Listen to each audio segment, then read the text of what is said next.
করিম নামে যে লোকটা রয়েছে সে তার এই সম্পত্তিটার 10/3 দিচ্ছে কাকে? স্ত্রীকে। আবার পুত্রকে দিচ্ছে 12/5। তো এদেরকে দেওয়ার পরেও আবার জমির পরিমাণ বাকি থাকে, সেখান থেকে 16/5 দিচ্ছে দুই কন্যাকে। এই যে কন্যাদ্বয় মানে দুই কন্যাকে দিচ্ছে। দুই কন্যাকে দেওয়ার পরেও আবার কিছু সম্পত্তি তার বাকি থাকে, সেটা এই করিম সাহেব নিজের জন্য রেখে দিয়েছে। তো এটার আলোকে আমরা এখন খ নাম্বারটা করব। হ্যাঁ, তো কত বলেছে কি যে স্ত্রী পুত্র অপেক্ষা 14,000 টাকা সম্পত্তি কম পেয়েছে। কম পেয়েছে কে? স্ত্রী পেয়েছে, কিন্তু প্রথমে বলে দিয়েছে স্ত্রী পুত্র অপেক্ষা। অপেক্ষা কথা বা শব্দটি দ্বারা বোঝায় থেকে বা চেয়ে, অর্থাৎ স্ত্রী পুত্রের চেয়ে বা পুত্র থেকে 14,000 টাকা সম্পত্তি কম পেয়েছে, তার মানে পুত্র বেশি পেয়েছে। অর্থাৎ এখানে এই যে 12/5 কিন্তু পুত্রের, আবার 10/3 কিন্তু স্ত্রীর। তাহলে এই দুইটা ভগ্নাংশের মধ্যে আমরা বুঝতেছি 12/5 বেশি আর স্ত্রীর পরিমাণটুকু কম। কম, ঠিক আছে। এখন এদের মধ্যে যদি আমরা বিয়োগ করি, হ্যাঁ, তো ভগ্নাংশের বিয়োগটা আমরা জানি লসাগু করে করতে হয়। আচ্ছা, যাই হোক, আমরা বিয়োগ করে যা পাবো তার মানে আমরা বলতে পারবো ওই বিয়োগফলটা সমান 14,000 টাকা। কারণ এই দুজনের মধ্যে যে পার্থক্যটা সেটার টাকার হিসাবটা কিন্তু 14,000 টাকায় হয়। এখন বের করার বিষয় স্ত্রী ও পুত্রের সম্পত্তির মূল্য কত। স্ত্রী আর পুত্র যা পেয়েছে এগুলাকে যদি আমরা এখন টাকার হিসাবে চিন্তা করি, তাহলে সেটা টাকার পরিমাণ কত হবে, এটাই তারা আমাদের কাছে জানতে চেয়েছে।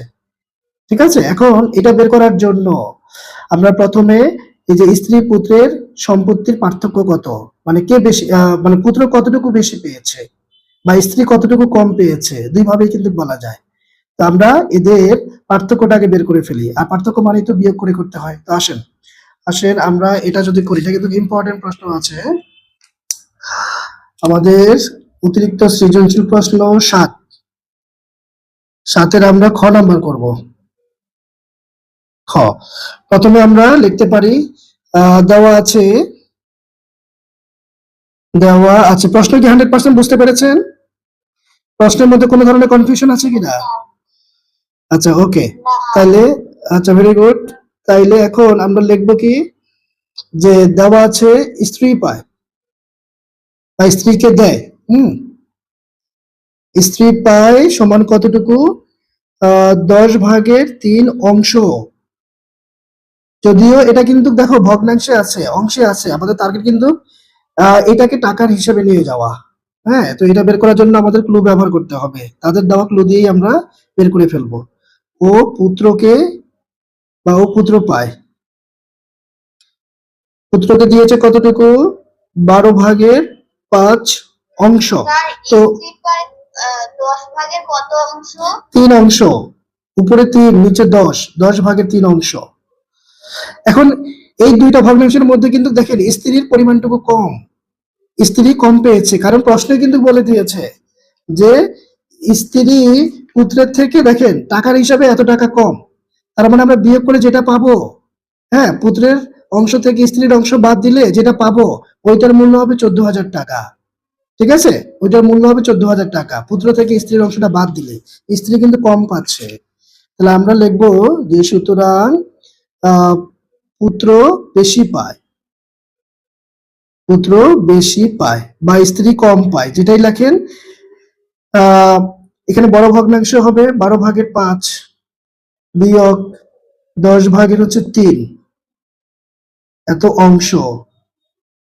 এবং ভগ্নাংশের মধ্যে আবার কোনটা বড় কোনটা ছোট এটাও কিন্তু বের করার বুদ্ধি আছে। হ্যাঁ, এদের আমরা লসাগু করব। লসাগু সমহর বিশিষ্ট ভগ্নাংশে নিয়ে গেলে ভগ্নাংশের বড় ছোট বের করা যায়। আচ্ছা, এখন 12 আর 10 এর ভগ্নাংশ যোগ বিয়োগ মানেই একমাত্র উপায় লসাগু করে কাজ সম্পাদন করা। আসেন আমরা 2 দিয়ে ভাগ করতে পারি, 10 কে 5 বার, 12 কে 6 বার। আর যায় না, তাহলে আমাদের গুণফল কত দাঁড়াচ্ছে? 10, 6 10 60। 60 পেলাম আমরা লসাগু। এবার লসাগুকে হর দিয়ে ভাগ করেন, 5 12 60, ভাগফল লবের সাথে গুণন, তার মানে 5 5 25। আবার এখানে 10 দিয়ে লসাগুকে ভাগ করলে পাবো 6, 3 6 18। দেখছেন এই যে স্ত্রীর পরিমাণটুকু কিন্তু দেখেন এই সাইডটা কম আর পুত্রের অংশটা বেশি। এখন কতটুকু পুত্র বেশি পেয়েছে বিয়োগ করলে আমরা পেয়ে যাব 5 মানে আমার 15, আর চলে গেলে থাকবে 7, হাতে 1। এক এক আমি এটার সাথে যোগ করলে পাবো 2, তার মানে 0, অর্থাৎ 60/7 অংশ। 60/7 অংশ পুত্র বেশি পেয়েছে। এবার আসেন প্রশ্ন মতে, মানে এই কথাটা সম্পূর্ণ আমরা প্রশ্ন অনুযায়ী করব। তাইলে এবার আসেন আমরা এই যে 60/5 অংশ পাইলাম, এই যে 60/5 অংশ, এটার বাজার মূল্য দাঁড়ায় টাকার হিসেবে। তারাই বলে দিয়েছে তারাই বলে দিয়েছে যে এই স্ত্রী পুত্র অপেক্ষা 14,000 টাকা সম্পত্তি কম পেয়েছে। তার মানে পুত্র যতটুকু বেশি পেয়েছে সেটার দাম হচ্ছে 14,000 টাকা। আর অংশের হিসাবে হবে কত? 60/7 অংশ। 60/7 অংশ পুত্র বেশি পেয়েছে, স্ত্রী কম পেয়েছে, দুইভাবেই বলা যায়। আর কম পাওয়া মানে এই কম পাওয়া স্ত্রীর কম পাওয়া সম্পত্তির মূল্য 14,000 টাকা টাকার হিসাবে। তার মানে অংশটাকে যদি আমরা এখন টাকায় চিন্তা করি, তার মানে এইটার বাজার মূল্য টাকায় হবে 14,000 টাকা। তাদের কথা অনুযায়ী এই জন্য লিখলাম প্রশ্ন মতে 60/7 অংশ সম্পত্তির মূল্য তারাই বলে দিয়েছে। হ্যাঁ, এই স্ত্রী যতটুকু কম পেয়েছে, আচ্ছা এখানে যদি স্ত্রী কম পায় লিখি তাহলে কথাটা সুন্দর দেখা যায়, যদিও হিসাব একই, যে স্ত্রী কম পায় কম পায় তাহলে স্ত্রী কম পাওয়া সম্পত্তির মূল্য মূল্য স্ত্রী কম পায় এতটুকু, তার মানে পুত্র এতটুকু বেশি পেয়েছে, এটাই বোঝায়। তো আমরা স্ত্রী কম পায় দিলে সুন্দর দেখা যায়, কারণ ক্লুটা স্ত্রীর কম পাওয়ার উপর ডিপেন্ড করে কিন্তু বলা হয়েছে। তাহলে 60/7 অংশ সম্পত্তির মূল্য টাকায় হচ্ছে 14,000, তাদের কথা অনুযায়ী লেখা হয়েছে লাইনটা। তো এখন আমরা বের করব, সুতরাং এক বা সম্পূর্ণ অংশ সম্পত্তি, কারণ পুরো সম্পত্তিটার মূল্য কত দাঁড়াচ্ছে, তার কাছে সম্পত্তি তো একটাই, একটা সম্পত্তি থেকেই তো এত জায়গায় দেওয়া, এত জায়গায় সে হচ্ছে যে দিতে পেরেছে। এখন সেইটার মূল্য দাঁড়াচ্ছে কত?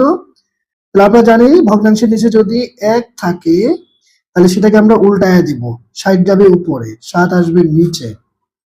ভগ্নাংশের নিচে যদি 1 থাকে সবসময় ভগ্নাংশকে উল্টায় দিব, হর যাবে লবে, লব আসবে হরে। তাহলে 7 উপরে ছিল নিচে নিয়ে আসছে। এখন আসেন কাটাকাটি করেন, 7 দুগুণা 14, আর 14 সাথে 3 শূন্য মানে 2,000 এখানে। তাহলে আমরা পাইলাম কত? 6 দুগুণা 12 আর 4 শূন্য, 4 শূন্য, তার মানে 1,20,000 টাকা। 1,20,000, ঠিক আছে তো? একক দশক শতক হাজার অযুত লক্ষ, হ্যাঁ 1,20,000 টাকা। তার এই যে তোমার করিম সাহেব, এই ভদ্রলোকের টোটাল সম্পত্তির বাজার মূল্য দাঁড়াচ্ছে হচ্ছে 1,20,000 টাকা। 1,20,000 টাকা। এখন দেখেন আমাদের ফাইনাল কাজ কিন্তু রয়ে গেছে। সবশেষে তারা বের করতে বলেছে আমাদের কাজ কি, কোথায়, যে স্ত্রী ও পুত্রের সম্পত্তির মূল্য কত। মূল্য স্ত্রী আর পুত্রকে যা যা দিয়েছে আমরা জানি, স্ত্রীকে দিয়েছে 16/5 অংশ। এখন এটার বাজার মূল্য কত দাঁড়ায় আমরা বের করে ফেলতে পারবো। ঠিক আছে? কিভাবে? মোট সম্পত্তি এর মানে 1,20,000 এর 16/5, তারপরে কাটাকাটি করলে যা থাকবে সেটা টাকায় চলে আসলো। তারপরে সরি 16/5 তো 5 না, স্ত্রীকে দিয়েছে 10/3, এটা দিয়ে কাটাকাটি করবো। পুত্রের ক্ষেত্রেও তাই, 1,20,000 এর 12/5।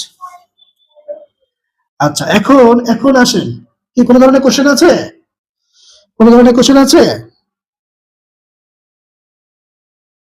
আচ্ছা কোশ্চেন না থাকলে মনোযোগ দিয়ে দেখো। এবার সবশেষে আমরা তাদের দেওয়া সম্পত্তির, হ্যাঁ, টাকার হিসাবে কত হয় সেটা বের করব। আসেন তাহলে আমরা লিখবো কি, যে স্ত্রী পাবে, এখন স্ত্রী সম্পত্তি পায়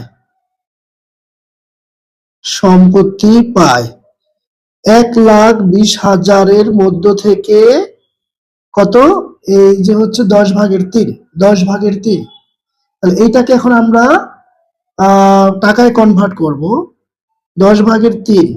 এবার কাটাকাটি যদি আমরা করি, দেখেন কি দাঁড়াচ্ছে, হিসাবটা শূন্য শূন্য কাটলে পরে আমরা কত পাচ্ছি, গুণ করেন, 3 শূন্য শূন্য, 3 শূন্য আবার শূন্য আবার শূন্য, 3 দুগুণা 6, 3 একে 3, মানে 36,000 টাকা সেই স্ত্রীকে দিয়েছে।